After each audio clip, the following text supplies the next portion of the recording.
যা বলার আমি বলবো। না আপনি বললেন মানে? না না আমি যেতে পারবো না। আরে আজব তো, গাড়ি রেখে আসলাম, আপনার কাছেও টাকা পয়সা নেই, তাহলে এই কয়টা দিন আমরা থাকবো কোথায় আর খাবোই বাকি? এর থেকে ভালো না আপনাদের বাসায় থাকি। আর কি আজব, আমার বাসায় কেন? আর কোনো জায়গা নেই নাকি? দেখুন আমি কিন্তু ডিরেক্ট থানাতে যাব। থানা পুলিশ কেন আবার? থানায় কেন? আপনি আমাকে কিডন্যাপ করেছেন না, আমি যদি ওদেরকে বলি যে আপনি আমাকে কিডন্যাপ করেছেন, আপনি কি হবে বুঝতে পেরেছেন? কি বলছেন? আচ্ছা ঠিক আছে বাসায় চলেন, কিন্তু আমি কিন্তু কোনো কথা বলতে পারবো না কারোর সাথে। ঠিক আছে, কোনো সমস্যা নেই, আমি বলবো, চলেন। চলুন।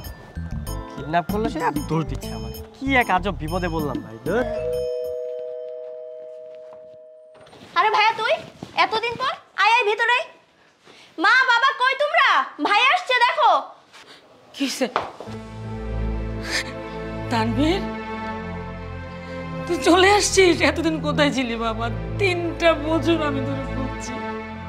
3টা বছর তুই আমাদেরকে ছেড়ে দূরে থাকিস কেন রে বাবা?